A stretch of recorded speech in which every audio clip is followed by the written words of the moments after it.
Ya. Bismillahirrahmanirrahim. Assalamualaikum warahmatullahi wabarakatuh. Assalamualaikum. Alhamdulillahirrahmanirrahim. Rabbi nasta'in wa ala umuri waddin. Wassalatu wassalamu ala asyrofil anbiya'i wal mursalin wa ala alihi wa sahbihi ajmain. Amma ba'du. Alhamdulillah kita bertemu pada dars Manzumah Khokoniyah dalam dars khataman yang akan diampu oleh Al-Ustaz Abid Fatur Rahman Arif hafizullah ta'ala. Alhamdulillah beliau telah hadir di antara kita. Maka untuk mempersingkat waktu, tempat dan waktu kami silakan kepada Al-Ustaz. Baik, bismillah. Tes. Suara saya jelas ya? Jelas, Ustaz. Baik. Bismillahirrahmanirrahim. Assalamualaikum warahmatullahi wabarakatuh. Innal hamdalillah nahmaduhu wa nasta'inuhu wa nastaghfiruh wa na'udzu billahi min syururi anfusina wa min sayyiati a'malina. May yahdihillahu fala mudhillalah wa may yudlil fala hadiyalah.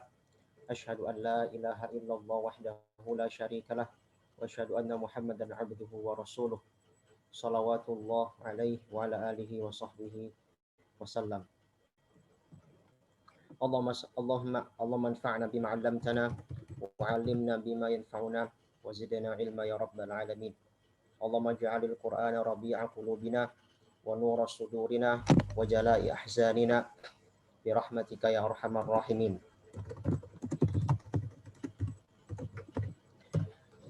Baik, kita akan melanjutkan pembahasan terakhir insyaallah. Pembahasan ini memang pembahasan yang panjang, sengaja saya akhirkan. Insyaallah karena waktunya juga mulai telat, saya mohon maaf sebelumnya. Mungkin nanti berarti sesuai dengan kadar waktu yang ada ya 1 jam, berarti mungkin sampai jam 5:04 insyaallah. Baik, bismillahirrahmanirrahim. Kemarin sudah saya bacakan semua bait-baitnya dari pembahasan fabayyin idzan ma yanbaghi an tubinahu. Dari wa in haqqaqtal qira'ata fahdari ziyadata fiha was'alil 'auna dzal qahri sampai khatimah ya. Di situ sudah saya bacakan semua beberapa hukum-hukum yang pernah kita bahas. Sekarang kita akan membahas beberapa perkara yang belum dibahas dan yang belum saya masukkan ke dalam PPT ini. Kemarin sempat kita singgung terkait masalah i'rab ya, sebagaimana perkata Imam Al-Haqqani qala an-nazim rahimahullah wa qul inna taskina al-hurufi li jazmiha wa tahrikuha lirraf'i wan nasbi wal jarri faharrik wa sakkin wa qata'an taratan wasil wa makkin wa mayyiz baina maddika wal qasri. Ya, baik itu membicarakan tentang hukum-hukum i'rab yang ada di dalam Al-Qur'an. Ya, saya akan jelaskan dulu. Ya, kemarin masih secara global, saya akan perinci lagi. Sebagaimana kita ketahui di dalam ilmu nahwu, kita mengenal ada namanya al-i'rab. Al-i'rab kalau menurut Imam Ibnu Ajurrum definisinya taghyiru awakhiril kalim li ikhtilafil awamil dakhilati 'alaiha lafdhan aw taqdira. Perubahan akhir kata baik secara lafaz maupun secara takdir atau perkiraan. Ya, tapi tidak akan kita bahas rinci. Selanjutnya kita akan bahas yang inti dari pembahasan i'rab, bahwasanya dalam Al-Qur'an terdapat semua hukum-hukum i'rab dan juga tanda-tandanya. Ya, pertama ada hukum rafa'. Ya, rafa' itu tanda utamanya adalah dhammah. Lalu nasab, tanda utamanya adalah fathah, khafd atau jar, ya, dua istilah yang bisa digunakan. Tanda utamanya adalah kasrah, jazm tanda utamanya adalah sukun. Kenapa saya bilang tanda utama di sini? Karena nanti ada beberapa tanda-tanda turunan, ya, termasuk alamatul far'iyah dari masing-masing hukum tersebut. Jadi rafa' nanti tidak harus dhammah. Ya, maksudnya tidak harus fathah. Tetapi di sini Imam Al-Haqqani rahimahullah taala beliau menegaskan hanya 4 hukum ini dengan 4 tanda ini karena nanti akan mempengaruhi makna. Seperti itu. Kalau kita nanti misalnya kita membaca nasab dengan rafa' atau membaca rafa' dengan nasab, maka nanti khawatir bisa berubah makna. Nah, kepada para pembaca Al-Qur'an hendaknya memperhatikan tanda-tanda ini. Nah, ini juga ada pesan tersirat dari beliau bahwasannya sebagai pembelajar Al-Quran kita harus belajar bahasa Arab ya, agar ketika kita membaca Al-Quran tidak terjadi lahan-lahan yang tidak diinginkan ya, karena kemarin kita sempat singgung lahan jali salah satu kriteria lahan jali adalah taghyirul harakah, merubah harokat. Nah, seperti itu. Nah, mungkin kita akan sedikit kupas ya, bagaimana rafa itu ya. Contohnya misalnya di dalam kalimat bahasa Arab ya, rafa itu umumnya ya kedudukan sebagai subjek atau fa'il dan kata permulaan atau mubtada. Contohnya misalnya ada ayat asy-syamsu wal qamaru bihusban. Asy-syamsu dan al-qamaru, kenapa dia rafa' dengan harokat dhammah? Karena dia sebagai mubtada. Kata permulaan dan nanti dia memiliki khobar, yang dimana khobar ini menjelaskan makna dari kata permulaan tersebut. Ya, jadi nanti setiap kata mubtada misalnya di dalam Al-Quran maka harus dibaca rafa'. Jangan sampai nanti kita membaca asy-syamsa wal qamara atau nanti baca asy-syamsi wal qamari.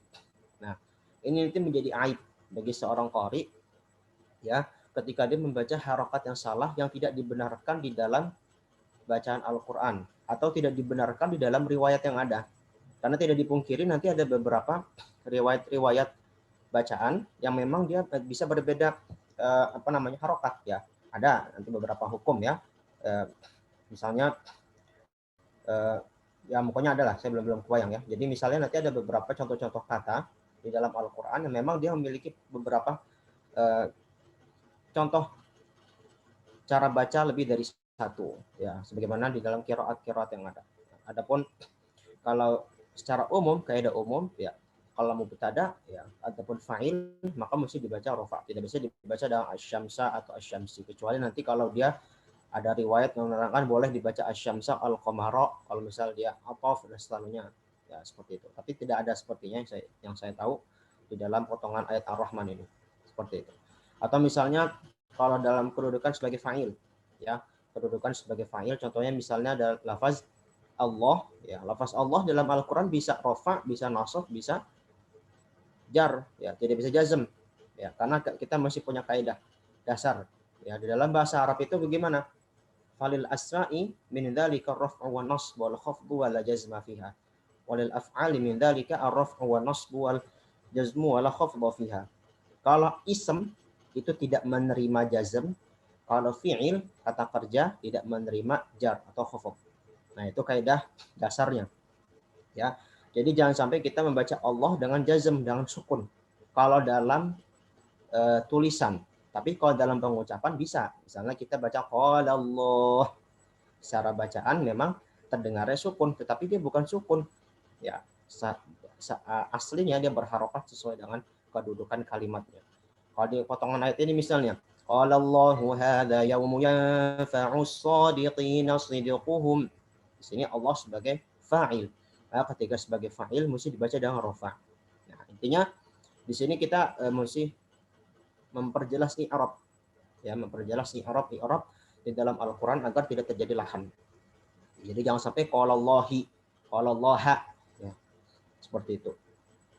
Lalu nasab misalnya. Kalau nasab tanda utama adalah fathah ya, kedudukannya dalam kalimat dalam bahasa Arab secara umum dia adalah sebagai maf'ul bih ya, sebagai objek. Misalnya wa kallamallahu Musa taklima. Di situ Allah sebagai fa'il dengan rafa', Musa sebagai maf'ul bertanda dengan nasab, walaupun Musa ini nanti dalam bahasa Arab ya termasuk mamnu' minas sarf ya. Dia tidak boleh ditanwinkan atau diubah harokatnya. Jadi nggak bisa musu, nggak bisa musi. Jadi kalau Musa, kalau rafa' dia hanya Musa. Kalau dia misalnya jar juga Musa, nggak bisa musi, nggak bisa musu. Nanti dalam ilmu nahwu dibahas itu. Intinya sebagai pembaca Al-Quran kita jangan sampai salah gitu. Jangan sampai wa kallamallaha. Nah, di situ kan yang mengajak bicara Nabi Musa alaihissalam adalah Allah. Ya begitu. Jadi kalau kita salah harokat saja nanti bisa berubah makna, bisa berubah maknaan, tafsir dan segala macam, bisa fatal seperti itu. Selanjutnya itu ya. Jadi tadi terkait nasab, ya kedudukan sebagai maf'ul atau mungkin sebagai predikat yang terpengaruh faktor nawasib. Nawasib itu pembahasannya panjang ya. Ada beberapa partikel-partikel atau huruf-huruf dalam bahasa Arab yang bisa menjadikan suatu fi'il mudhari' menjadi nasab. Contohnya misalnya ada kata nu'minu, amana yu'minu. Tasrifannya amana yu'minu, beriman. Yu'minu asalnya dalam fi'il mudhari' berharokat dhammah, dihukumi rafa'. Tapi ketika kemasukan huruf lan, contohnya lan nu'mina, ya, harus dibaca dengan fathah, tidak boleh dengan dengan dhammah lagi. Kenapa? Karena memang lan adalah termasuk nawasibul mudhari'. termasuk ada faktor-faktor nawasib atau faktor yang menjadikan fi'il mudhari menjadi nasab. Nah, itu nanti pembahasan juga di ilmu nahwu. Nah, saya akan memberikan gambaran global saja ya, seperti itu. Intinya jangan sampai nanti ada qari membaca ketika nawasib dibaca dengan rafa. Lan nu'minu, kok dibaca lan nu'minu. Ya, ini ketahuan berarti seorang qarinya tidak belajar bahasa Arab, seperti itu. Lalu misalnya khafat atau jar, sama ya. Contoh mudah misalnya di basmalah ya. Kenapa kita baca basmalah Allahnya dengan lafaz kasrah, bismillahi. Kenapa nggak bismillahu? Kenapa nggak bismillah? Karena di situ dia pertama, karena di situ ada lafaz ism didahului oleh huruf ba. Huruf ba itu termasuk faktor majrurat atau huruf majrurat, huruf-huruf yang menjarkan. Ya, ada min, ila, an, ala, fi, rubba, al-kaf, wal lam, wa huruful qasam, al-waw, wal ya, wa ta. Yaitu dalam ajrumiyah ya. Jadi intinya ada huruf ba, ada huruf wa, nanti waw qasam, dan beberapa huruf-huruf majrur. Kata-kata setelahnya mesti dibaca majrur, seperti itu. Jadi jangan sampai kita baca bismillahu atau bismillah. Nah, gitu. Jadi seorang qari hendaknya memperhatikan hal ini agar bacaan Al-Qur'an sesuai yang diinginkan. Yang diinginkan oleh Allah Subhanahu wa taala. Begitu pula misalnya ada lafaz as-sama didahului oleh huruf min misalnya. Minas sama'i. Kenapa dibaca minas sama'i? Ya, karena dia huruf min. Nah, gitu. Lalu terakhir jazm, ya misalnya jazm tandanya sukun. Contohnya misalnya di lafaz apa? Yalid. Ya, yalidu. Asal katanya yalidu di dalam surah Al-Ikhlas. Ketika kemasukan huruf lam, nah beda nih, lam sama lan beda. Kalau lan termasuk kategori nawasib, kalau lam termasuk kategori jawazim. Ya, kalau nawasib itu ada 10 ya, kalau jawazim ada 18 ya, bisa dicek di ajurumiyah ya dan syarah-syarahnya ya. Jadi kalau misalnya ya asalnya yalidu terus kemasukan lam, jadi gimana?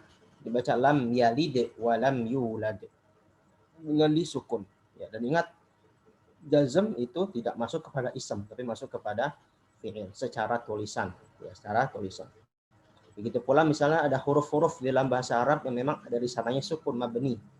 Ya, dia tidak mu'rab tapi mabni. Contohnya misalnya ada hal ya, termasuk tadi lam ya, bal ya, an, itu kan dia termasuk huruf-huruf yang mabni bisukun. Ya, artinya dia harus dibaca sukun seumur hidup ya. Jangan sampai ada hala, halu, hali ya. Misalnya halu ataka hadithul ghasyiyah.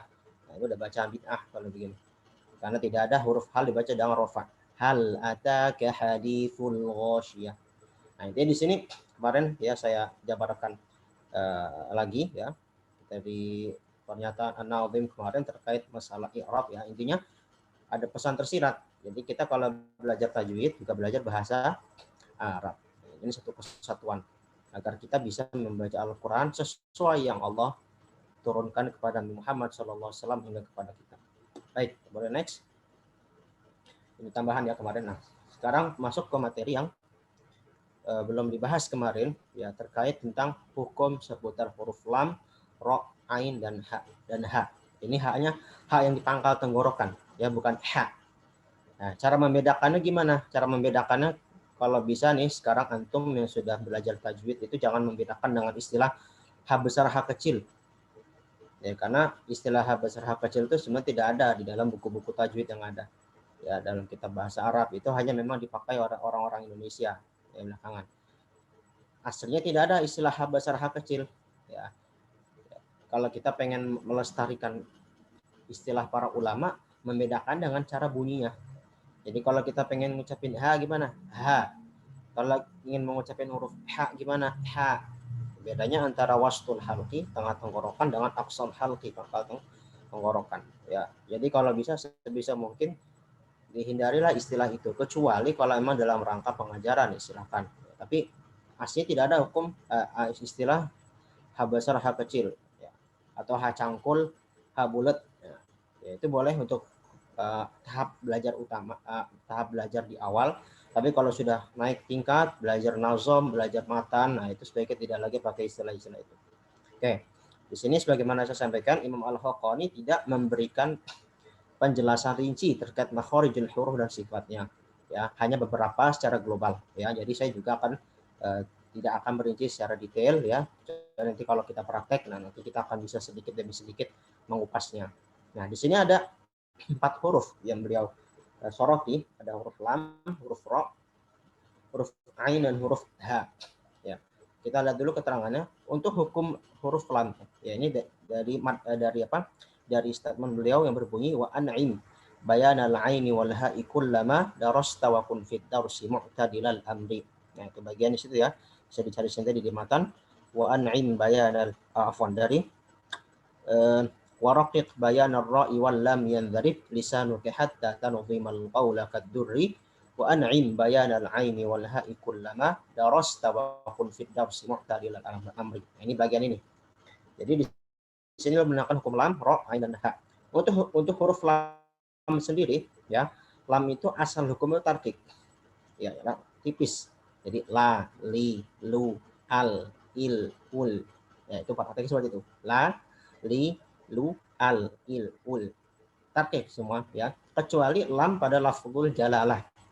Yang jalalah itu apa? Lafaz Allah Subhanahu wa taala yang didahului harokat fathah dan dhammah. Contoh misalnya adalah ada kalimat fadlullahi, ada fadl ditambah Allah. Ya, di sini di dalam lafzul jalalah ada lam. Lamnya double bertasydid. Bagaimana kita membacanya? Bacanya fadlullah atau fadlullah. Dibaca dengan fadlullah. Ya, itu namanya dibaca dengan tafkhim. Kenapa? Karena sebelum lafzul jalalah, lam lafzul jalalah ada huruf yang berharokat dhammah, maka dibaca dengan tafkhim. Fadlullah, bukan fadlullah. Kalau fadlullah nanti di dalam bahasa kita, di jalan kita, misalnya ada orang namanya Fadlullah, ya, silakan saja kalau di bahasa kita. Tapi kalau dalam Al-Quran tidak diperkenankan baca Fadlullah, ya. Atau misalnya Abdullah, ya, asalnya kan Abd plus Allah, ya kan? Gimana bacanya? Abdullah. Atau lafaz Allah sendiri deh. Allah kita bacanya jangan Allah, ya, jangan ngomongnya Allah, ya. Kalau Allah itu lamnya lam tipis, lam tarqiq, dan itu tidak dibenarkan. Jadi yang ngomong Allah. Kalau secara penulisan ya boleh. Tulisan jangan Allah, itu mengikuti kaidah transliterasi, itu beda lagi. Tapi secara pengucapan kita tidak boleh mengucapin Allah. Tuhan Allah, nah itu takutnya menyerupai kaum sebelah. Ya, begitu ya. Kita tidak boleh menyerupai kaum sebelah. Sehingga kita harus dengan tafhim untuk lafaznya Allah saja. Makanya dari lafaz Allah saja sudah tafhim asalnya. Begitu ya. Nah, lebih khusus lagi kalau dahulu oleh fathah ataupun dhammah, ya. Qala Allahu Abdullahi fadlullahi, kecuali kalau sebelumnya kasrah. Contohnya apa? Bismillahi. Nah, bismillahi bukan bismillah, ya. Atau misalnya alhamdulillahi bukan alhamdulillah tapi alhamdulillah. Nah, seperti itu kira-kira. Intinya seperti itu untuk masalah lam. Jadi lam itu secara umum hukum asalnya adalah tarkib. Kecuali kalau dia didahului fathah ataupun dhammah pada lafzul jalalah, itu huruf lam. Ada huruf ro, kebalikannya. Kalau huruf ro ini khusus huruf ro ini ya, hukum asal disebut adalah tafkhim, tebal ya. Kecuali jika didahului kasroh dan turunannya. Dan kaidah pengecualian yang memungkinkan dua cara baca, bisa tafkhim, bisa tarkib. Nanti huruf ro ini kaidah banyak. Nanti di slide berikutnya ada rinciannya. Jadi secara umum saya sampaikan itu kaidah asalnya. Ro baik itu berharokat fathah ataupun dhammah, dia pasti tafkhim. Ro, ru. Tapi yang berharokat kasroh dibaca tipis, tarkik, ri. Nah, itu kaidah asalnya. Nanti ada beberapa kaidah-kaidah yang rinci. Kapan dia dibaca tipis, kapan dibaca tebal. Dan terkadang sebagian qari ya tidak memperhatikan hal ini sehingga terjadi pada lahan khafi. Ya, contohnya misalnya innallaha ala kulli syai'in qadir. Nah, kadang ada sebagian baca seperti itu, qadir. Benar nggak itu bacanya? Ya benar ya, masa baca qadir. Padahal di situ ada kaidah khusus ya. Kalau ro sebelumnya ya, sebelumnya kasrah mesti dibaca tipis, qadir. Nah, nanti kaidah-kaidah rincinya ada di slide berikutnya. Yaitu terkait hukum ro dan lam ya. Lalu untuk H, nah untuk H ini dia sifat H ini kalau kita lihat di Jazariyah misalnya, tadi kitab-kitab tajwid yang lebih lengkap, ini sifat-sifatnya sifat-sifat tipis, ya, rokoah, ya, dia punya sifat apa?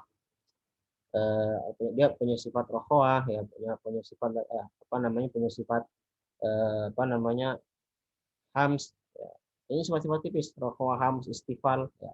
Maka huruf tipis ini harus jelas pengucapannya secara khusus ketika sukun atau di ujung kata atau terulang. Contoh, ada lapas misalnya fihi huda, fihi huda. Surat Al-Baqarah 2. Dalikal kitabul la raiba fi hudal lil muttaqin. Ambil contoh kita misalnya wasol. Walaupun di situ memang waqaf ya, waqaf mu'anaqah, harus berarti di antara dua tanda titik tiga itu. Ambil contoh saja misalnya kita wasol fihi huda. Ya. Jangan sampai dua hak ini kan terulang ya, walaupun berbeda kata. Fihi huda. Jangan sampai fihi huda ini ya, karena dia sama-sama huruf tipis menjadikan salah satunya hilang. Fihi huda, fihi huda, fihi huda. Nah, itu penyakit ya yang tidak boleh yang tidak boleh terjadi pada seorang qari. Fihi huda atau di idgham fihi huda. Nah, kalau dalam riwayat Hafs tidak boleh idgham. Nah, tapi kalau dalam riwayat As-Susi boleh. Ya.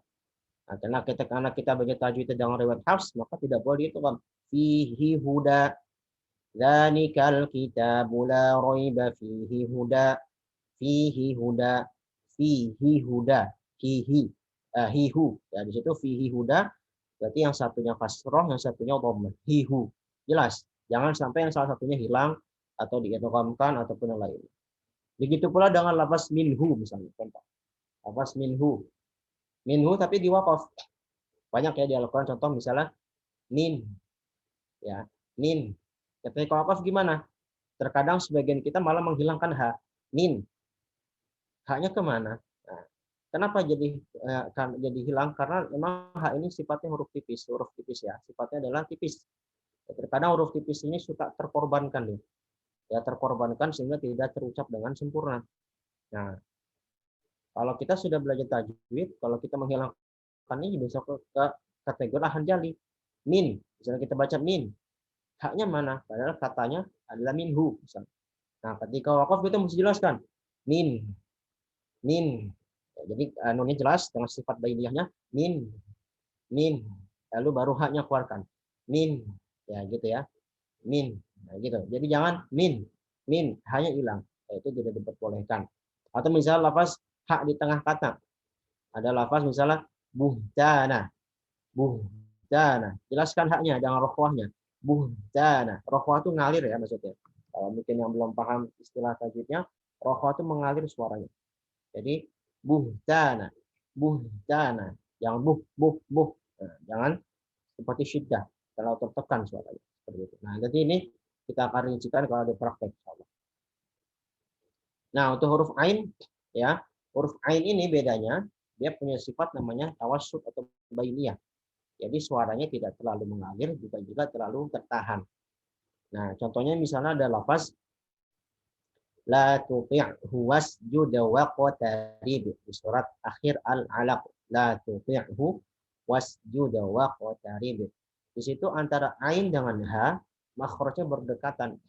Nah, jangan sampai ini ya, sebagaimana perkataan Imam Al-Haqqani wa an'im bayanal aini wal ha'i kullama darasta wa kun fid darsi mu'talilal amri. Perjelaslah huruf ain dan ha ketika engkau sedang dalam belajar ataupun ketika sedang membaca. Jangan sampai ain ini karena berdekatan dengan ha jadi tidak jelas mengarah ke huruf ha, la tutihu, atau menjadi hamzah. Nah, ini paling sering kadang-kadang. Kalau lagi di tahsin kadang saya mendengar kalla la tuti wasjud wa qatarib. Tuti apa tuti? Itu jadi nama Bu Tuti kan. Ya, yang pokoknya jadi tak ya kan, terus ainnya jadi hamzah. Nah, ini jadi lahan jali itu. Ya kan? Nah, seharusnya gimana? Kalla la tuti'hu wasjud wa qatarib. La tuti'hu wasjud wa qatarib. Jelaskan ain dan jelaskan ha, jelaskan po, semuanya dijelaskan. Gitu ya. Nah, itu contohnya. Ada misalnya ain berharok ain bertasydid. Contohnya Fa'al. Fa'al. Di surat apa itu? Fa'alun lima yurid. Al-Buruj ya, Pak, tidak salah ya. Fa'al. Nah, juga sama. Ainnya jangan sampai yang pertama masuk ain, yang kedua malah keluar hamzah. Fa'al. Fa'al. Nah, kadang-kadang ini seperti itu. Masuknya ada ain. Fa'. Keluarnya hamzah. Al. Fa'al. Nah, ini salah. Harusnya gimana? Fa'al. Fa'al. Nah, seperti itu. Oke, ada juga misalnya contoh yang paling mudah di Al-Fatihah. Ada Al-Alamin, ada Nasta'in. Ya, ini paling sering berubah menjadi apa? Ngalamin atau nasta'in atau jadi hamzah. Al-Alamin atau Nasta'in. Nah, ini menurut semua ini, teori-teori ini akan lebih jelas kalau kita praktek. Nah, makanya tajwid itu nanti perlu juga praktek. Seperti itu ya. Oke, boleh dilanjut? Yang penting sudah disampaikan teori-teorinya seperti ini. Baik, selanjutnya. Nah, ini adalah rincian dari hukum ro dan hukum lam. Oke. Nah, ini sebenarnya bisa dibaca sendiri ya. Tapi saya sampaikan secara garis besar. Yang bagian kiri ya, jadi yang dari tafkhim ya. Itu pokoknya kriterianya kalau enggak fathah, dhammah, gitu saja. Kalau enggak fathah atau dhammah. Ro-nya ya. Ro-nya kalau enggak berharokat fathah atau dhammah. Atau ro-nya itu sebelumnya didahului oleh fathah ataupun dhammah. Nah, gitu ya. Atau setelah ro didahului setelah ro berjumpa dengan huruf isti'la, huruf-huruf tebal. Ya, seperti o, huruf isti'la itbaq ya, afwan. Huruf isti'la itbaq. O, bo, shod, bot. Nah, itu saya ringkas seperti itu. Jadi misalnya ada lafaz Ramadan. Kenapa ro-nya dibaca tebal bukan Ramadan? Kalau Ramadan ya bahasa kita. Jadi kalau di dalam Al-Qur'an mesti dibaca ro, bukan ra. Jadi kalau ra itu sudah masuk ke tipis gitu. Ya. Kenapa dibaca Ramadan dengan tafkhim? Karena dia berharokat fathah. Kalau misalnya ada lafaz ar-ruhama, kenapa uru? Karena dibaca tebal, karena dia berharokat dhammah jelas. Ada lafaz Maryam. Kenapa dibaca tebal bukan Maryam, bukan Maryam, tapi Maryam. Kenapa? Karena sebelumnya fathah. Al-Qur'an. Kenapa dibaca tebal ro-nya? Karena sebelumnya dhammah. Lalu lafaz juga wal 'asr. Wal 'asr. Kenapa dibaca ro-nya tebal? Karena sebelumnya shad, sebelumnya huruf sukun ya, sebelumnya adalah fathah. Kenapa lafaz sufur di surat Al-Mursalat? Sufur. Ka'annahu jimalatun sufur. Kenapa dibaca tebal? Karena sebelumnya sukun, sebelumnya dhammah. Kenapa dibaca irji'u? Nah, ini kaidah tambahan ya. Kenapa di surat Al-Fajr ya ada irji'u, ada irji'i. Kenapa ro-nya dibaca tebal padahal sebelumnya kasroh. Nah, ini ada tambahan karena di sini adalah kasroh aridhah. Kasroh yang tidak asli. Ya, karena di situ aslinya dari sisi sorof, ilmu sorof, asal katanya roja'a yarji'u. Lalu kasroh di situ adalah kasroh karena efek dari fi'il amr. Menyusul. Harokat kasroh dalam kaidah fi'il amr, harokat kasroh pada alif fi'il amr mengikuti huruf ketiga. Huruf ketiganya apa? Huruf jim. Roja'a yarji'u, huruf jim. Jim huruf ketiganya berharokat kasroh, maka alif fi'il amr berharokat kasroh. Artinya kasrohnya sebenarnya tidak bukan kasroh asli ya. Kasroh aridhah ya, tanda kutip kasroh palsu ya. Tapi ya jangan bilang palsu. Artinya memang bukan kasroh asli. Gitu. Karena asalnya roja'a yarji'u asalnya nuaranya tebal, tafhim begitu ya. Nah, nanti bisa dikiaskan atau disamakan ya dengan beberapa hukum-hukum yang ada seperti ini di dalam Al-Qur'an. Ya, jadi kalau baca Al-Fajr yang bagian akhir misalnya, irji'i, jangan irji'i. Kenapa dibaca irji'i? Kan itu sebelumnya kasroh. Oh, salah pemahamannya. Seharusnya bukan dari sebelumnya, tapi dari asal katanya. Ya, begitu ya. Jadi asal katanya karena dia roja'a yarji'u, nah, maka ketika menjadi fi'il amr, kasroh pada alif tersebut bukan kasroh aridhah, maka ro-nya tetap dibaca tafkhim. Lalu begitu pula dengan lafaz qirtas. Kenapa sebelumnya kasroh dibaca tebal ro-nya? Karena di situ melihat i'tibarnya adalah roh huruf setelah roh apa? Huruf ko. Huruf ko adalah huruf isti'la. Huruf isti'la plus itbaq. Nah, Karena ro bertemu huruf tebal, maka ro ini ngikut tebal. Ya, jadi ini kaidah pengecualian nih untuk nomor 7 dan nomor 8. Ya, masalah sebenarnya kalau dari kaidah umumnya jadi kita tarkib tipis sebelumnya kasroh ternyata tidak. Ya, jadi ini kaidah pengecualian. Jadi qirtas di surat Al-An'am lembar pertama ya. Walau nazzalna 'alaika kitaban fi qirtasin falamasuhu bi aydihim. Fi qirtas, bukan fi qir. Fi qirtas bukan. Bukan qirtas tapi qirtas. Itu pengecualian. Nah, berarti yang selainnya tarkik. Nah, selainnya berarti tarkik dan ada wajahan. Wajahan itu dua cara baca. Wajah di sini cara baca ya, bukan wajah kita. Beda. Nah, berarti selain kaidah tadi itu dibaca tarkik. Tentunya ada Karim, Fir'aun, Az-Zikr, ada Qadir, ada Al-Maqabir, dan seterusnya. Ya, bisa dibaca ya. Rinciannya seperti itu. Lalu ada yang dua cara baca. Nah, dua cara baca ini kenapa? Karena dia tidak sesuai dengan kaidah tafhim dan juga dengan kaidah tarkik. Maka di sini para ahli qiraah membaca dengan dua cara, gitu ya. Tergantung nanti riwayat dan toriknya yang dipakai.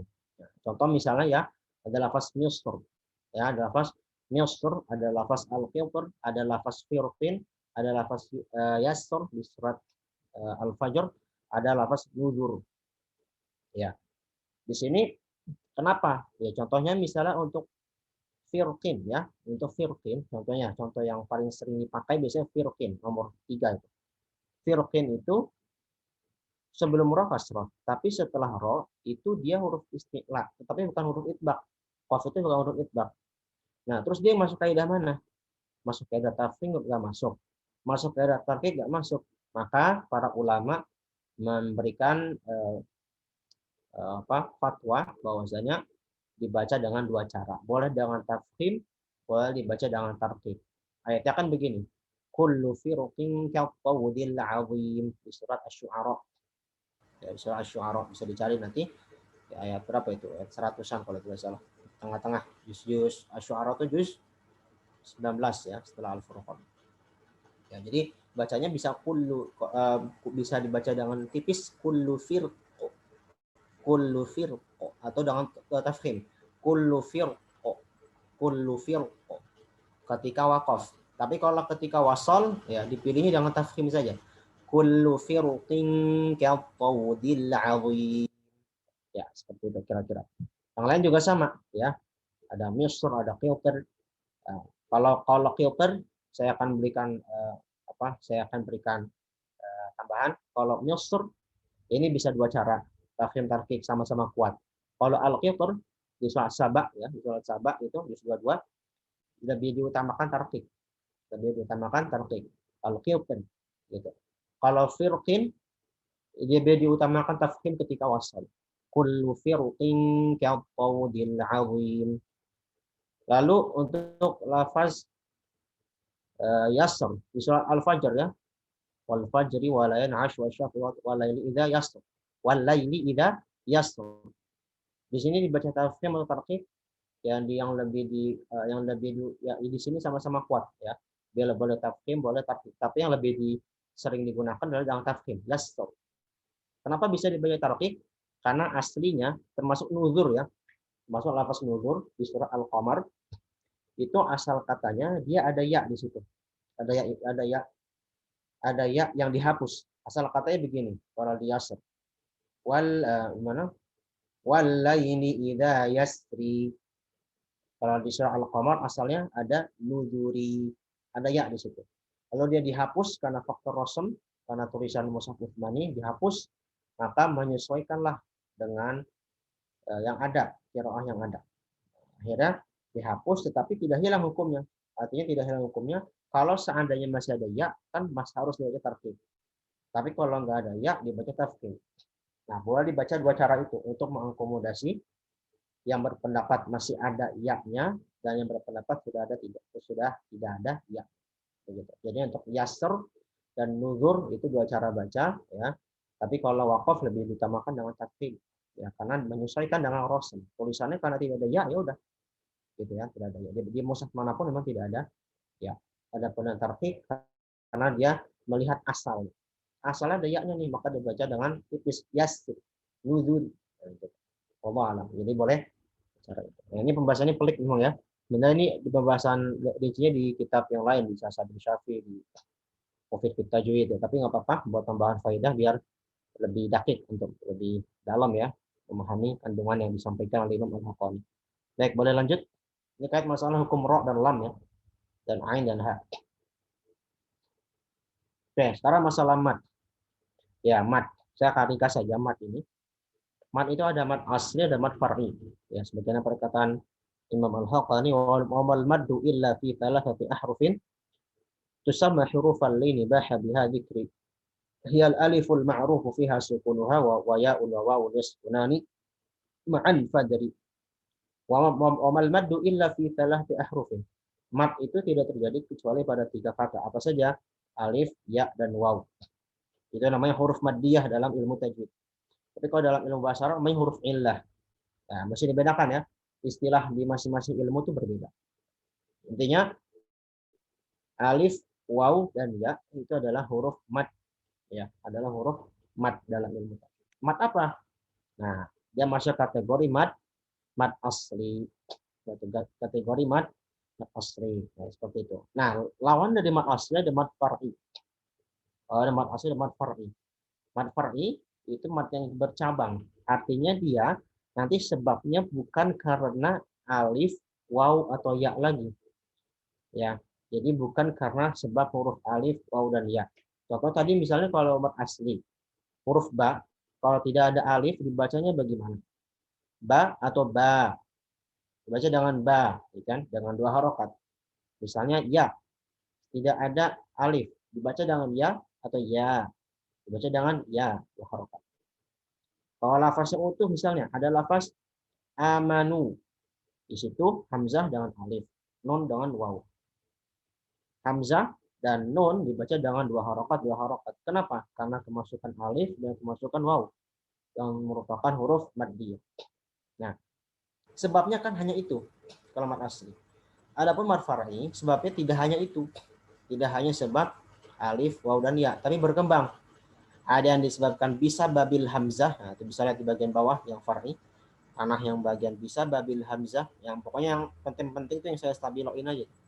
Ya, yang bisa babil hamzah dan bisa babis sukun. Secara garis besar, mad far'i itu dengan 2 sebab. Ada dengan sebab hamzah dan sebab sukun. Sebab hamzah ada 3.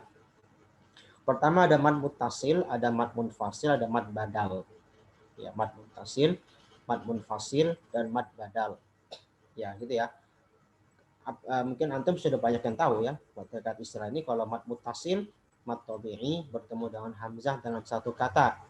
Kalau mad munfasil, mad tabi'i bertemu dengan hamzah di lain kata. Kalau mad badal, nah mad badal ini gimana? Dia itu gimana? Tarifnya mad badal itu dia apa namanya? Contohnya misalnya amanu, ya, dia mengganti hamzah kedua dengan huruf mad. Nah, itu.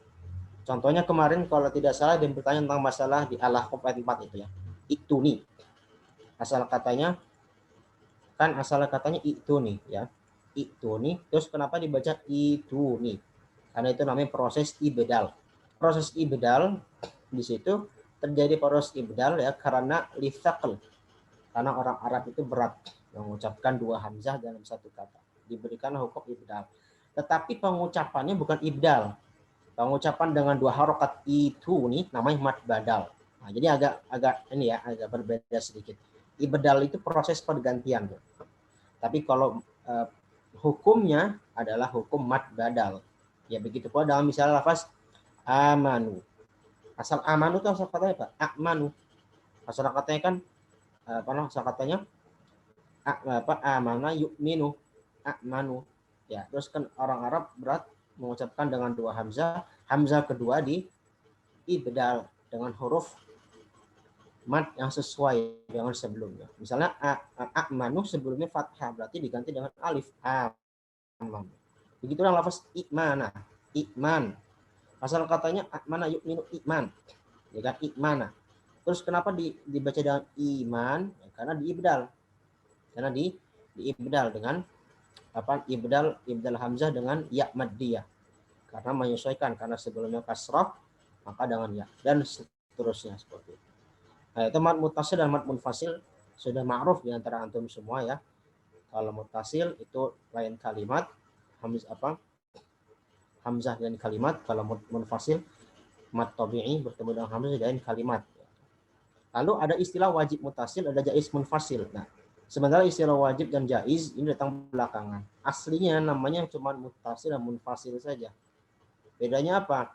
Kalau mad munfasil dinamakan jaiz karena dia boleh dibaca 2 harokat. Jadi bacanya jaiz munfasil itu kalau dihimpun dari pendapat ahli qiraah itu bisa 2, bisa 4, bisa 6. Tetapi untuk riwayat Hafs dari jalur Syatibiyah hanya baca 4. Gitu ya. Tapi boleh 2, boleh, tapi nanti itu di jalur lain. Nanti itu panjang lagi bahasnya.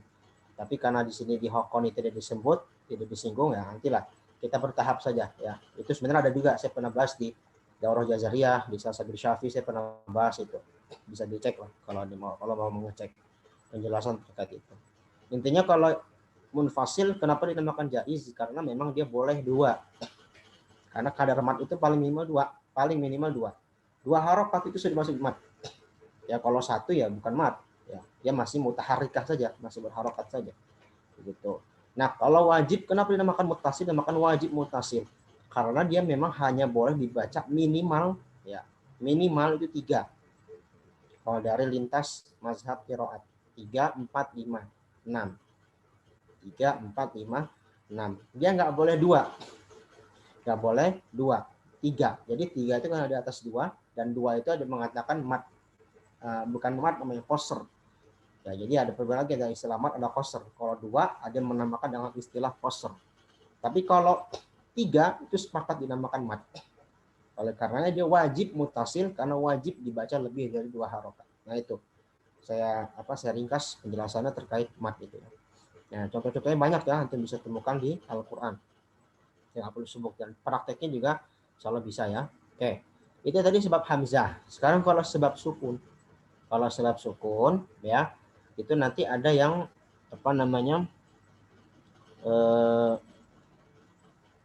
ada mad arid disukun ya, mad arid disukun, mad tabi'i yang ada di akhir bacaan atau akhir kalimat, bukan akhir ayat patokannya.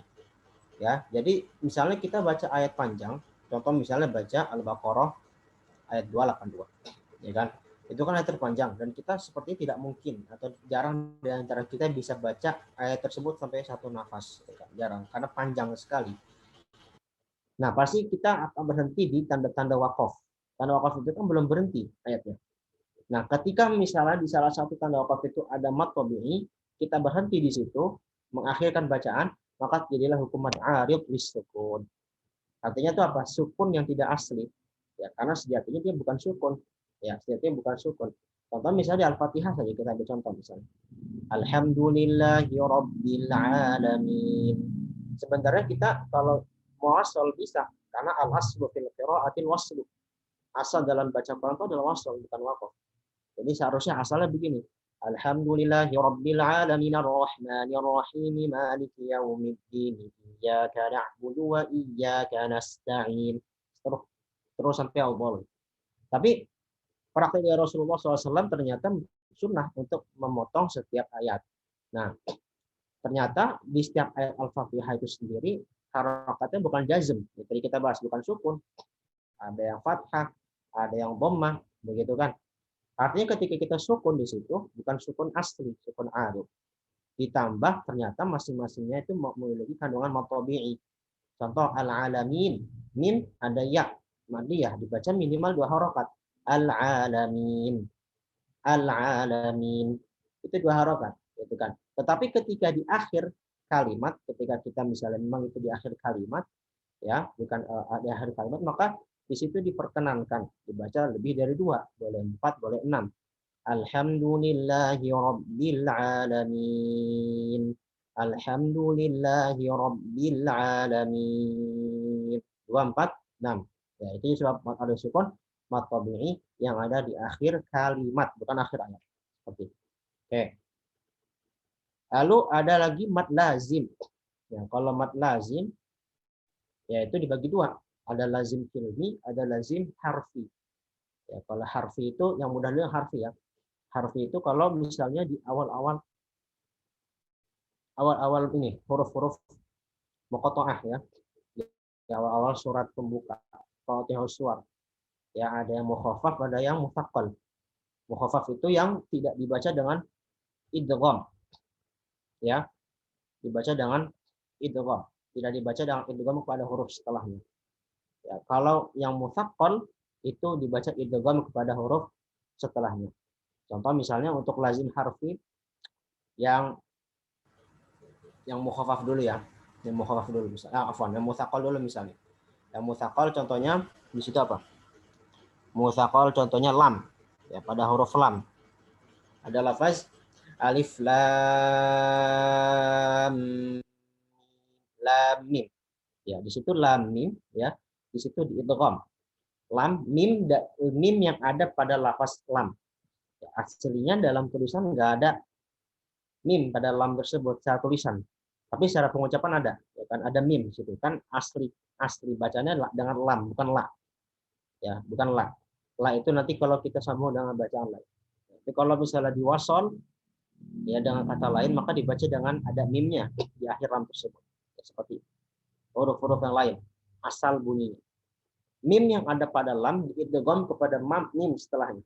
Maka dinamakan dengan idgham dengan dinamakan dengan lazim ya lazim harfi mutsaqqal.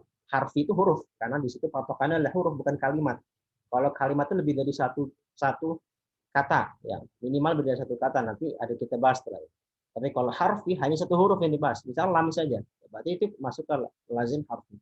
Mutsaqqal karena dia diidghamkan kepada mim setelahnya. Lam nah, itu namanya termasuk hukum mad lazim harfi mutsaqqal.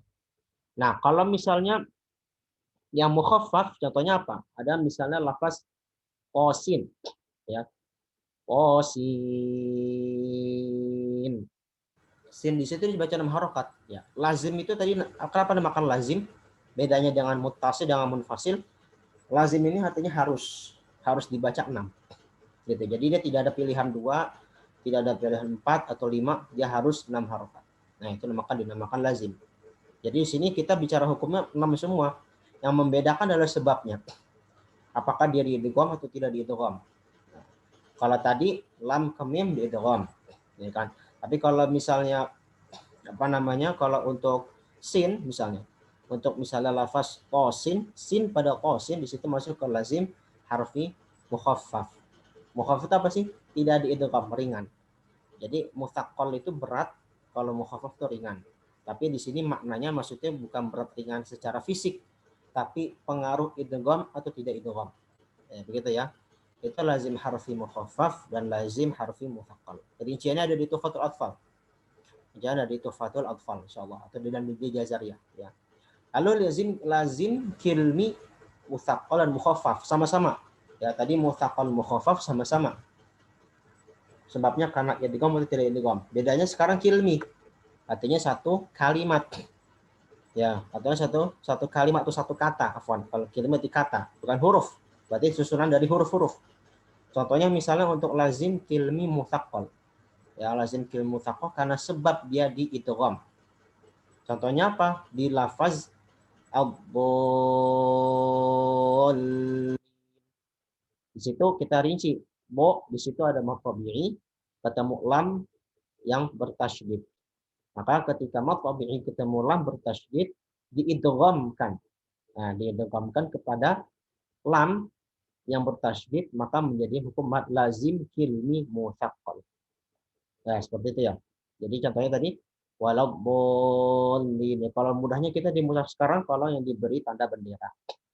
Tanda bendera yang ada tasydidnya itu nama lazim kilmi ya atau kalimi mutsaqqal sama saja. Gitu ya. Atau misalnya di surat juz'an misalnya di surat An-Nazi'at fa idza ja'atil dhammatul kubra at-dhammah. Di situ kan ada idgham ya idgham. ya, antara huruf mad ya, mad tabi'i kepada huruf yang setelahnya bertasydid. Qammah, dhalin, dan seterusnya. Itu lazim kilmi mutsaqqal. Adapun lazim kilmi mukhaffaf hanya satu contoh, tetapi ada dua tempat di dalam Al-Quran, dalam riwayat Hafs ya. Tepatnya di Yunus 51 dan 91. 51 dan 91. Yunus 51 91. Bunyinya apa? Al-ana wa qad asait. Atau kita potong lafaz al-ana saja. Al-ana. Di situ matobi ya. Asal kata itu al-ana. Terus dia diibdal. Nah, kita ketemu lagi soal ibdalan ya. Jadi memang belajar tajwid itu ya, terkadang memang saya akui terkadang membosankan, banyak istilah. Begitulah qiraat ya, apalagi qiraat, banyak sekali istilah. Tapi kalau antum bersungguh-sungguh ya, niat karena Allah, hubbunil Quran, ya insya Allah Allah akan berikan kemudahan itu semua. Begitu ya. Jadi belajar itu emang sulit ya, apapun ilmunya ya. Segala macam ilmu tajwid, ilmu qiraat itu banyak banget istilah-istilah ya. Jadi ya kita bersabar. Ya. Bagaimana kata Imam Syafi'i, malam yadhuq dhulat ta'allumi sa'atan tajarra'a ka'sal jahli tula hayatihi. Karena siapa yang enggak merasakan pahitnya belajar ya akan meneguhkan segelas kebodohan selama hidupnya. Ya, memang belajar itu tajarra'a dhullal jahli ya. Ustaz. Ya jazakallah khairan. Sallallahu alaihi wasallam. Tadi Anda bacanya gimana? Ka'sal jahli. Oh, kalau Anda dapatnya riwayatnya sama saja. Ya, bisa ka'sal jahli, bisa juga tadi Atum bilangnya apa? Tajarra'a dhullal jahli.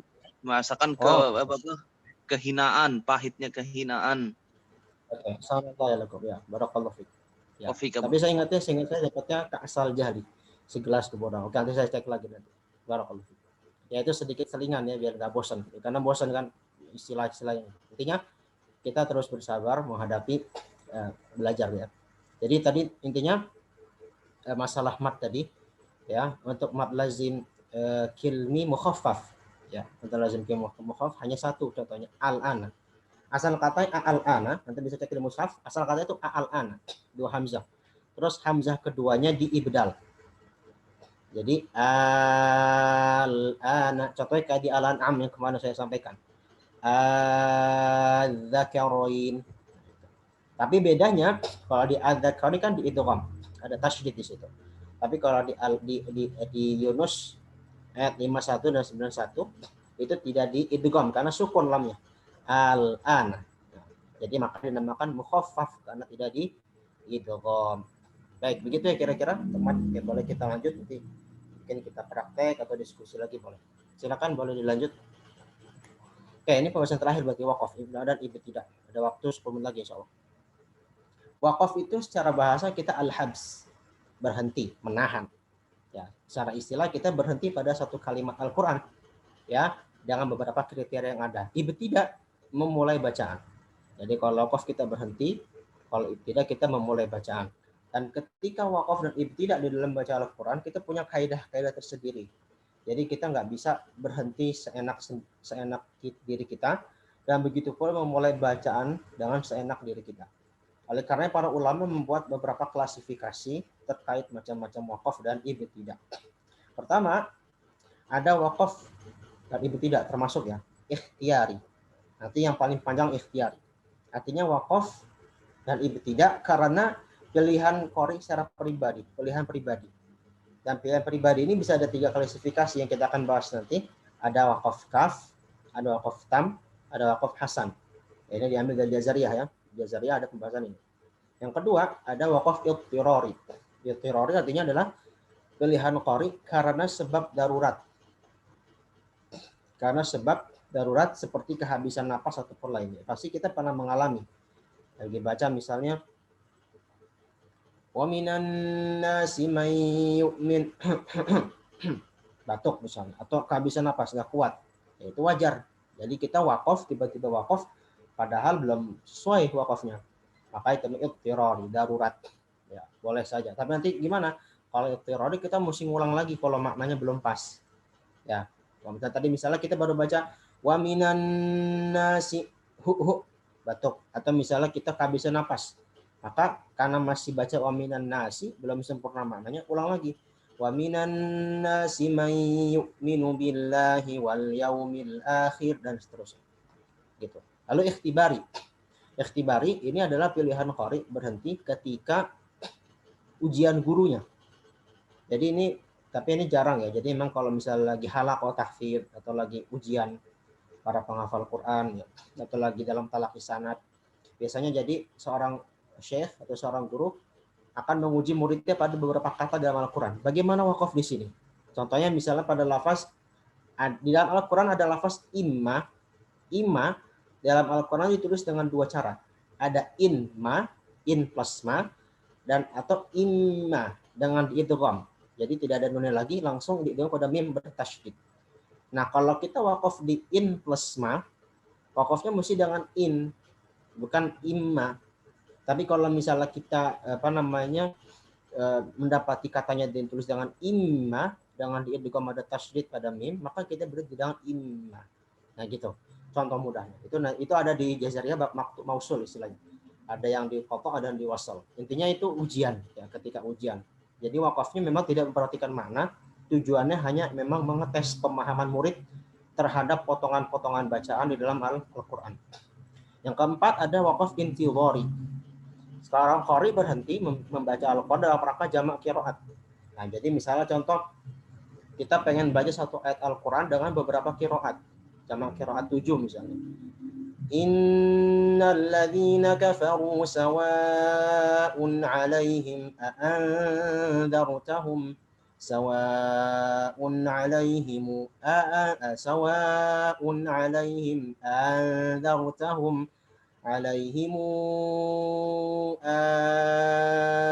andartahum عليهم أنذرتهم dan seterusnya. Itu contoh saja, mungkin itu banyak salah cara jamaknya. Tapi saya kasih berikan contoh bahwasanya kalau antum mungkin melihat ada sebagian qari membaca kok diulang-ulang. Baca sawaun alaihim aja dibaca ulang-ulang.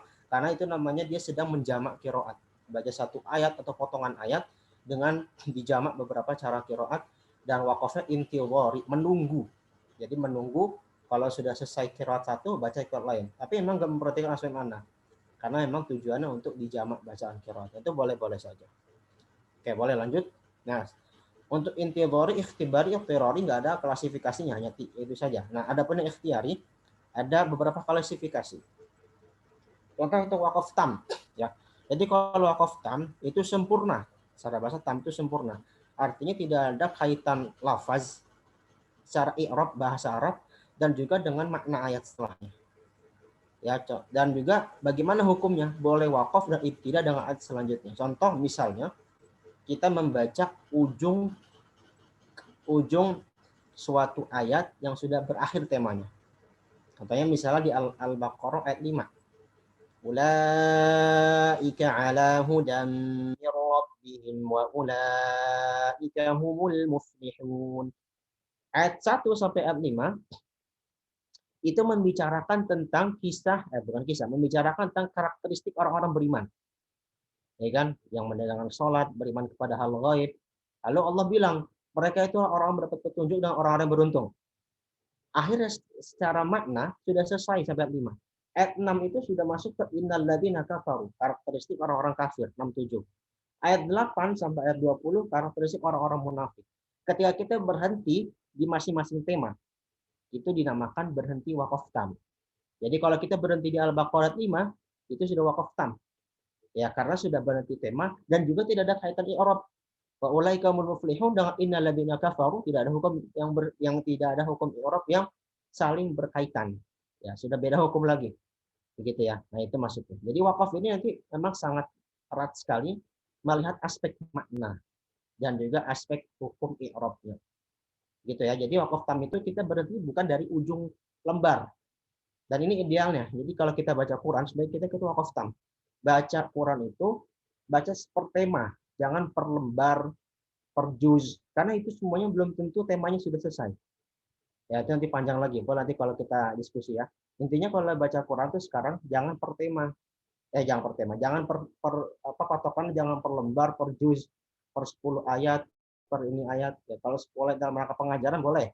Bagaimana kemarin kita bahas 10 ayat buat pengajaran atau memahami boleh. Tapi untuk tilawah. Nah, untuk tilawah hendaknya kita memperhatikan makna. Ya, jadi patokan lembar itu belum tentu maknanya sudah tam. Ya, kalau pengen ideal. Yang kedua qaf kaf. Qaf kaf ya, itu beda dikit sama dengan tam. Kalau kaf dia itu apa namanya? Nggak ada kaitan i'rab tapi masih ada kaitan makna. Contoh, kita baca Al-Baqarah 6. Innal ladzina kafaru sawa'un 'alaihim a'anzartahum am lam tunzirhum la yu'minun. Shadaqallahul 'azim. Padahal ayat ke-7 masih ada khatamallahu 'ala qulubihim wa 'ala sam'ihim. Yang di mana ayat ini masih berhubungan dengan ayat 6. Nah, di situ masih dengan makna. Nah, dinamakan wakaf yang cukup. Cukup dalam artian tidak sampai sempurna. Karena lafaznya sudah cukup, tidak ada hukum i'rab yang bersambung dengannya, tapi secara makna masih ada hubungan. Nah, seperti itu. Boleh wakaf ya, boleh wakaf nanti tidak. Jadi kalau kita berhenti di situ boleh langsung silakan. Misalnya kita wakaf di la yu'minun, terus kita lanjut ke khatamallah, itu boleh. Walaupun lebih utama kita ulang lagi biar lebih sempurna maknanya. Yang ketiga wakaf hasan. Yang hasan ini dia masih ada hubungan makna, masih ada hubungan i'rab. Contohnya misalnya Al-Fatihah 2. Alhamdulillahi Rabbil Alamin. Misalnya kita berhenti di Alhamdulillah. Secara makna dan secara lafaz masih berhubungan dengan kata setelahnya. Rabbil Alamin. Alhamdulillah Rabbil Alamin. Rabbi kenapa bisa jadi majrur? Karena dia adalah badal dari Allah. Kenapa dia bisa majrur? Karena dia badal dari lafaz Allah Subhanahu wa taala. Karena dalam kalamul Arab tidak bisa dimuat dengan majrur. Ya, kecuali kalau dia ataf atau badal ataupun selainnya. Ya, maka di sini tidak boleh kita misalnya berhenti di alhamdulillah. Lalu kita mulai Rabbil alamin. Enggak boleh. Kita bolehnya gimana? Gabung semua. Alhamdulillahi rabbil alamin. Karena secara makna dan secara lafaz masih berhubungan. Tapi kalau kita berhenti di alhamdulillah itu sudah cukup. Tetapi kalau langsung mulai di Rabbil alamin itu enggak boleh. Mesti diulang lagi. Begitu ya. Itu wakaf hasan. Baik, boleh selanjutnya? Sedikit lagi deh, saya akan cepat. Wakaf ikhtiar yang lain. Ada wakaf qabih. Ya. Qabih itu artinya jelek. Ya, jadi kita berhenti yang memang merusak makna. Contoh, ada lafaz wa ma min ilahin illallah. Kita berhenti di mana? Wa ma min ilah. Naudzubillah min dzalik. Maknanya jadi jauh. Wa ma min ilahin illallah ingin menegaskan gak ada Tuhan yang berhak disembah kecuali Allah. Tapi kita hanya baca wa ma min ilahin Tuhan. Nah, itu maknanya jadi jelek, maka tidak diperbolehkan. Makanya ini penting nanti selain belajar tajwid ya kita mempelajari minimal terjemahannya agar ketika wakaf itu kita benar. Atau yang terakhir wakaf jaiz. Oh, Masya Allah, ini panjang ya. Wakaf jaiz ini dia memiliki dua cara. Jadi dia memang punya dua perspektif cara baca. Wakaf di salah satu tempat yang memang ada pendapat ulama di situ. Contohnya ada lafaz hadza falyadhuquhu hamimu wa ghassaq 57. Di situ bisa berhenti di hadza falyadhuquhu hamimu wa ghassaq atau hadza falyadhuquhu hamimu wa ghassaq. Baik. Dua saat lagi terakhir. Atau yang jais nanti akan dijelaskan di sini. Yang terakhir untuk wakaf hasan tadi terkait lain contoh yang tadi yang paling sering dijadikan contoh adalah Al-Ma'un ayat 4 sampai 5. Fawailul lil musallin alladzina hum 'an salatihim sahun. Ya. Di sini kalau maknanya mau kita manakan apa? Kecelakaan bagi orang-orang yang salat. Kalau kita berada di ayat 4 fawailul lil musallin ini maknanya masih menggantung. Ya kan? Makanya sebagian ulama menggunakan cara dengan diwasal.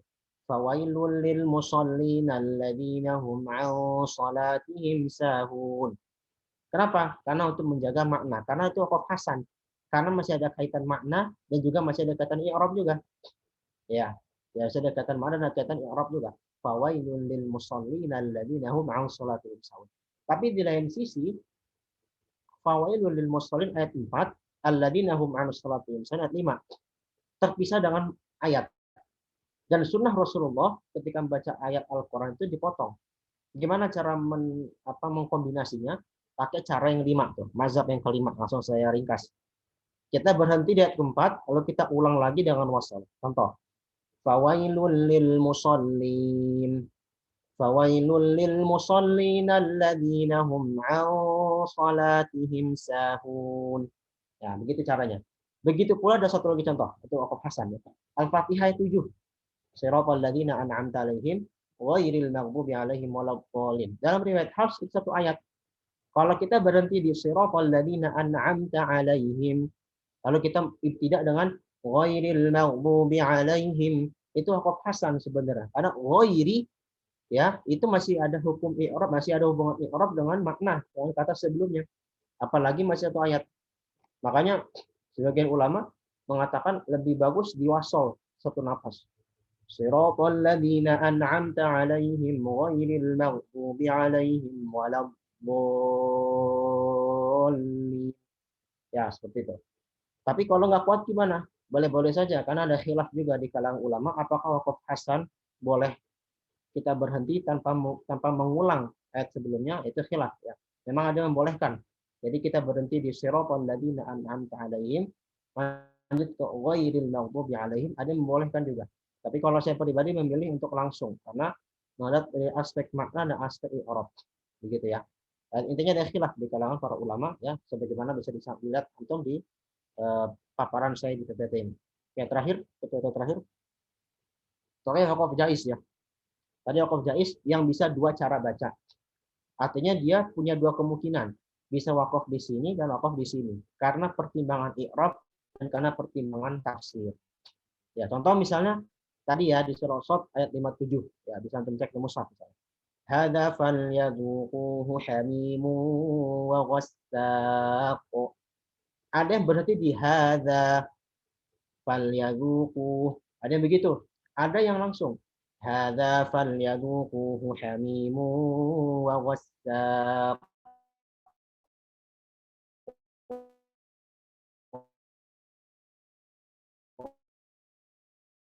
Kenapa? Karena mempertimbangkan i'rab. Kalau ini dari segi i'rab. Kalau kita berhenti di had, ya, seperti saya sampaikan dari sekarang. Asalnya tuh ada khabar yang dihapus. Al-'adzabu hadza.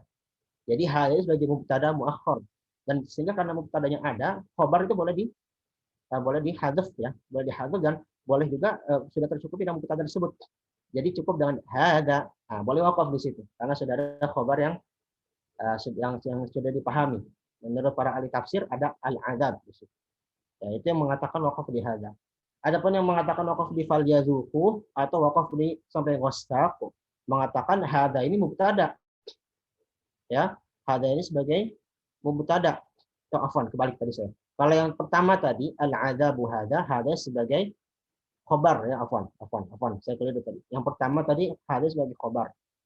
Nah, tapi kalau yang kedua ya ini dia sebagai hadza sebagai mubtada dan mubtada itu harus disambung dengan khobarnya dari sisi bahasa Arab. Jadi nggak boleh hadza falyazuquh. Kenapa? Kalau yang berpendapat hadza mubtada, falyazuquhu sampai ghassaq itu khabar, maka harus satu bacanya. Ya, nggak boleh dipisah-pisah antara mubtada dengan khabar. Begitu ya. Saya ulangi lagi yang pertama tadi, kalau pertama itu kebalikannya. Hadzanya sebagai khabar dari mubtada mudmar, yaitu al-'adzabu hadza. Ada al-'adzab dihapus. Lalu hadzanya sebagai khabar. Sudah tercukupi dengan hadzanya, lalu falyadhuquhu sudah menjadi kalimat baru. Yaitu kalau yang mengatakan waqaf di hadza. Wallahu a'lam bishawab. Ya, afwan sampai sini saya. Mohon maaf saya terlalu berlebih terus ya kalau ngisi ya. Ya, karena memang beberapa kali saya berusaha mengatur waktu tapi nggak tercukupi ya. Mohon maaf kalau memang jadi berlebih. Ya semoga berlebihnya ini menjadi ghanimah bagi antum semua karena yang kita bahas adalah ilmu. Baik, itu saja mungkin dari saya. Mungkin agenda hari ini kita cukupkan sampai pertanyaan dan setelah hafalan silakan. Praktek kita akan fokuskan esok hari soalnya hari Sabtu ya. Jadi materi selesai nih. Pokoknya sudah khatam. Sesuai dengan yang saya sampaikan dan di khotimah saya lupa sampaikan khotimah di khotimahnya pokoknya beliau mengatakan faqad baqiyat asya'u ba'du latifatun yulaqanuha baghi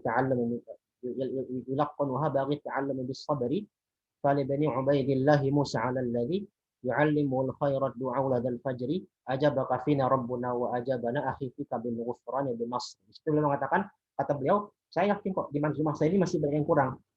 Ya, kalau kita baca khotimahnya ya, masih banyak yang kurang kata beliau. Nanti insya Allah kata beliau akan disampaikan oleh orang-orang yang lebih berilmu dari saya. Nah, jadi kata beliau ini memang beliau sebagai tawadhu ya, beliau tawadhu dan beliau memang meyakini bahwasanya karya beliau ini masih banyak kekurangan dan kita lah yang berusaha untuk menjaga karya beliau tetap berkah. Walaupun masih ada kekurangan, tapi ternyata karya beliau ini sampai sekarang masih dikaji, masih dibahas gitu ya. Sehingga semoga harapannya kata beliau juga, beliau berharap semoga beliau didoakan ya, agar beliau mendapatkan keberkahan dari karya beliau dimanfaatkan sehingga beliau mendapatkan pahala di sisi Allah Subhanahu wa taala. Semoga Allah merahmati Al-Imam Musa bin Ubaidillah Al-Khattabi rahimahullah. Baik, saya serahkan ke admin, silakan. Baik, jazakumullah khair Ustaz atas pemaparan materinya. Sekarang dibuka sesi tanya jawab. Bagi yang ingin bertanya bisa langsung on mic atau menuliskan pertanyaannya. Di sini sudah ada 4 pertanyaan yang masuk, Ustaz. Dari Pak Zainuddin ada 3 pertanyaan. Yang pertama, apakah dari semua rukun yang 5 wajib dikuasai? Yang kedua, apakah yang harus diprioritaskan dalam ilmu tajwid, teori, ataukah praktek? Dan yang ketiga, apakah dengan menguasai Al-Fatihah, bacaan dan sifat hurufnya sudah cukup untuk bisa menguasai ayat-ayat Quran lainnya? Baik. Oke. Untuk pertama, tadi rukun ilmu tajwid ada 3. Ada 5. Iya, Ustaz. Alam saya nggak tahu. Kalau rukun bacaan Quran memang ada 3, bukan 5 malah 3. Kalau boleh tahu apa Pak Jainuddin? Saya nggak tahu kalau rukun tajwid ada 5. Yang saya tahu rukun bacaan Quran yang saya pernah sampaikan itu, yang Imam Al-Jazari sampaikan. Bacaan Quran sesuai dengan bahasa Arab, kaidah nahwu, harus sesuai dengan rasul musmani, dan harus dengan sahih sanadnya. Itu rukun arkanul qiraah. Tapi kalau rukun ilmu tajwid ada 5, Allah alam. Mungkin ini masuk ke masalah mabadi awaliyah. Nah, pokok-pokok dasar itu bukan 5 lagi, ada 10. Misalnya pengertiannya apa, tokoh-tokohnya siapa, karya-karya siapa, fungsi ilmunya apa, pengertian ilmunya apa, itu ya. Itu bukannya tajwid, semua ilmu ada. Gitu ya, wallahu alam. Rukun yang kata Pak Jainuddin, makhrajul huruf, sifat-sifat huruf, hukum dasar tajwid, riyad, dan talaki. Begitu, Ustaz. Itu bukan rukun. Kan rukun itu artinya apa sih rukun? Sesuatu kalau ditinggalkan menjadi batal itu kalau fikih kan, atau sesuatu yang kalau nggak terpenuhi maka tidak sah dan tidak tercukup, tidak valid ilmu tersebut, begitu ya. Dan makhraj sifat hukum dasarnya masuk pembahasan dengan rukun ya, karena yang saya tahu belum ada ulama memasukkan pada arkan tajwid, nggak ada. Saya tahu yang nggak saya tahu ya, mungkin perbedaan istilah ya, wallahu alam. Tapi ini masuk ke mabahith ya, mabahith ya, ilmu tajwid, bahasa tajwid ada makharijul huruf, sifatul huruf. Nah, itu ya. Tapi kalau rukun wallahu alam saya tahu.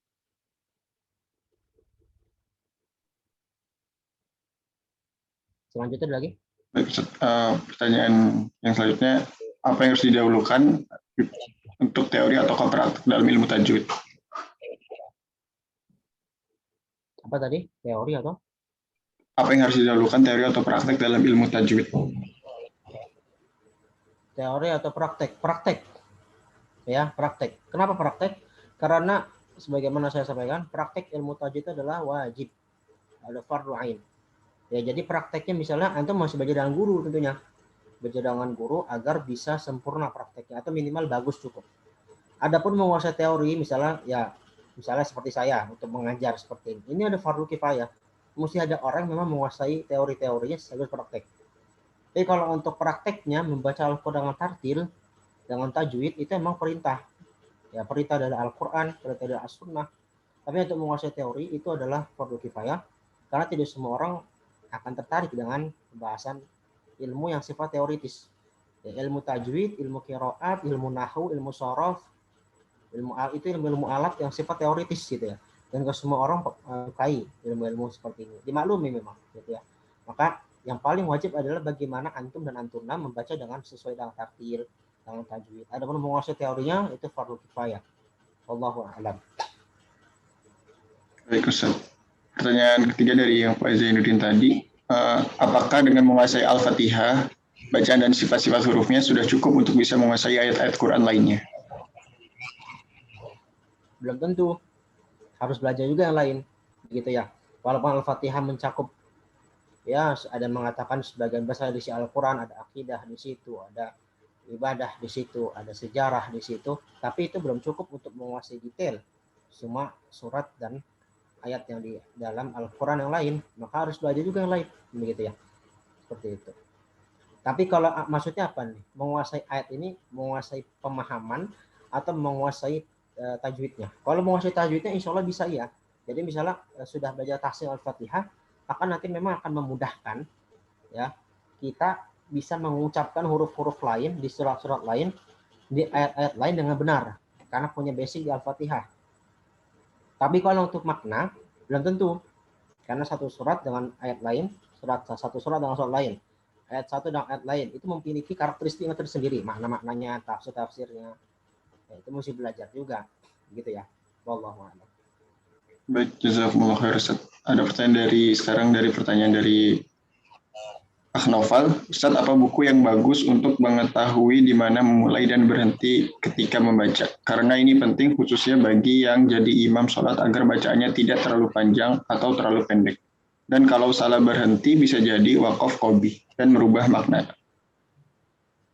Ya, ini terkait waqaf dan ibtidah. Selain kita mengetahui teori tadi, itu teori dasar tadi masalah waqaf ibtidah. Kita ada waqaf tadi, tam, lalu kaf hasan, ada qabih, ada jaiz gitu ya.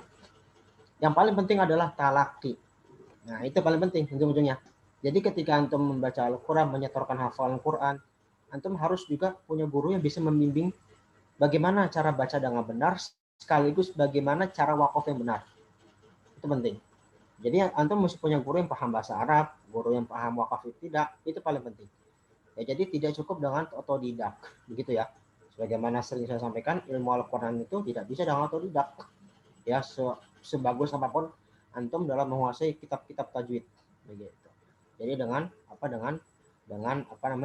belajar dengan guru ataupun buku banyak. Insya Allah mungkin kalau ada kesempatan lain, insya Allah ya, saya akan bikin daurah khusus lagi dengan daurah Al-Waqaf al-Ibtida. Ada beberapa kitab Waqaf Ibtida yang bisa kita bahas.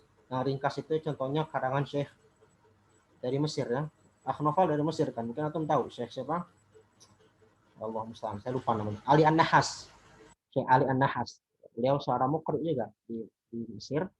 Dia punya suatu karyanya tentang Al-Waqaf al-Ibtida. Tapi pada kata-kata khusus, pada kala, terus bal, ya, terus beberapa kalimat Quran lain. Nah, itu insya Allah kalau kita ada kesempatan bikin daurah khusus itu untuk wakaf ibtidah. Ini penting juga memang. Allah. Jazakallah Dan yang khairan Ustaz. paling penting satu lagi terakhir, jadi kita untuk wakaf tidak belajar bahasa Arab itu paling penting. Ya buat yang lain juga belajar bahasa Arab. Jadi kalau belajar bahasa Arab membantu sekali antum mengetahui makna, ya tahu i'rabnya minimal sehingga enggak wakaf dengan sembarangan. Allah. Baik, Ustaz. Oke, mungkin dicukupkan tiga kali pertanyaan terakhir ya. Baik, Ustaz, ada dua pertanyaan lagi. Pertama dari Mbak Mufaridah Husna. Bismillah, assalamualaikum Ustaz. Afwan, Ana izin bertanya. Bacaan huruf tak marbutoh ketika wakaf bagaimana Ustaz? Apakah sama dengan H pangkal tenggorokan atau H tengah tenggorokan? Jazakumullahu khairan Ustaz. Oh iya, assalamualaikum. Ya, sama dengan H pangkal tenggorokan. Contohnya al-qari'ah, qari'ah, bukan qari'ah. Beda ya, bukan qari'ah. Karena kata marbutoh itu memang ketika dalam lafzon memang dia seperti dengan hak yang di aqsal halqi, di pangkal tenggorokan, gitu ya, bukan seperti dengan di wastul halqi. Allah. Baik, Ustaz. Pertanyaan terakhir dari Pak Rahimul Amin. Assalamualaikum Ustaz. Bagaimana menurut pendapat Ustaz tentang orang yang memiliki nafas pendek? Apakah mad jais itu harus dengan 4 sampai 5 harokat atau yang paling afdal berapa Ustaz? Ya, memang harus ya. Kalau dari teorinya harus 4 sampai 5 harokat untuk mad jais munfasil. Tapi sebagaimana saya bilang, kesalahan dalam kadar mad itu masuk ke lahan khofi batin. Ya, kalau tidak disengaja masuk lahan khofi batin. Tapi kalau disengaja Kalau dari awal sudah males, aduh saya males, ngapain baca panjang-panjang misalnya, ya ayyuhalladzina amanu, kelamaan bacanya, males, karena faktor males ya jadi berdosa nanti ya, berdosa karena kita mengabaikan ya hukum yang telah ditetapkan para ulama gitu kan, atau minimal makruh atau minimal aib lah gitu. Tapi kalau memang kadar nafas pendek diusahakan lah terus ya, berusaha insya Allah akan bisa. Dan kalau masih satu salah insya Allah masih dimaafkan gitu kan, masih masalah covid, yang penting terus berusaha, insya Allah itu akan bisa dilatih ya. Latih nafas panjang itu antum bacanya dengan ini pelan-pelan gitu ya, terus juga tarik nafas sebelum baca Quran, terus banyak minum air hangat, air putih ya. Kalau jadi biasa kalau jadi qori ya, jadi imam tuh memang seperti itu biasanya. Jadi nafas itu bisa lebih bisa lebih teratur gitu. Wallahu a'lam bishawab. Masya Allah, alhamdulillah kita sudah di penghujung materi ya. Saya mohon maaf sekali kalau saya ada kekurangan ya, saya juga masih belajar ya. Dan semoga dengan apa yang saya sampaikan ini bisa bermanfaat bagi saya pribadi dan juga buat kita semua. Dan semoga Allah menggolongkan kita sebagai ahli Quran ya, mempelajari salah satu ilmunya ya. Dan insya Allah untuk esok hari kita fokus kepada praktek ya. Mungkin kita ambil praktek Al-Fatihah dan beberapa surat pendek ya, 1 jam insya Allah sebagaimana waktu yang ada. Lalu hari Ahad tasmihnya full ya, bagi yang siap nanti akan dibuatkan list oleh panitia baik ikhwan ataupun akhwat, dan sifatnya opsional gitu ya, silakan dipersiapkan bagi yang mau tasmih matan dan proses ijazah atau standarisasi matan al-khafaliyah ini. Dan juga hari Sabtu juga selain sesi talaki, kalau mau ada yang ditanyakan seputar tajwid silahkan ya, hatta kalau yang di luar khokoniyah silahkan. Yang penting semoga saya bisa jawab ya, kalau bisa saya jawab bisa dialihkan ke ustadz yang lain seperti itu. Baik, saya mohon maaf, mungkin kita tutup dengan doa sebentar, mumpung kita di akhir hari Jumat ya, sore hari Jumat, ini doa yang mustajab. Bismillahirrahmanirrahim. Alhamdulillah, wassalatu wassalamu ala Rasulillah. Astagfirullah, astagfirullah, astagfirullah. Alhamdulillahirabbil alamin. Hamdan na'imin, hamdan syakirin, hamdan yuafi wa ni'amahu wa yukafi'u mazidah. Ya Rabbana lakal hamdu kama yanbaghi li jalali wajhikal karimi wa 'azimi sultanik. Allahumma shalli wa sallim ala nabiyyina wa sayyidina Muhammad wa ala alihi wa sahbihi wa sallam. Allahumma arhamna bil Qur'an waj'alhu lana imaman wa hudan wa rahmah. Allahumma dzakkirna minhu ma nasina warzuqna tilawatahu ana al-laili wa atrafan nahar waj'alhu lana hujjatan ya rabbal alamin. Allahumma ij'alil Qur'ana hujjatan lana wa la taj'alil Qur'ana hujjatan alaina. Allahumma ij'alil Qur'ana hujjatan lana wa la taj'alil Qur'ana hujjatan alaina. Allahumma faqihna fid din, Allahumma faqihna fid din, Allahumma faqihna fid din bi rahmatika ya arhamar rahimin. Rabbana zidna ilma warzuqna fahma, Rabbana zidna ilma warzuqna fahma. Allahumma ij'alna minal alimin al-amilin, Allahumma ij'alna minal alimin al-amilin alladhina ya'maluna bi ridhaka wattaqak. Rabbana ighfir lana wa liwalidina warhamhum kama rabbawna shighara. Rabbana atina fid dunya hasanah wa fil akhirati hasanah wa qina adzabannar. Sallallahu ala sayyidina Muhammad walhamdulillahi rabbil alamin. Nahtatim bi du'ai kaffaratil majlis. Subhanakallahumma rabbana bihamdika asyhadu an la ilaha illa anta astaghfiruka wa atubu ilaik. Baik, kalau yang mau setoran silakan. Nyicil ya, mau nyicil.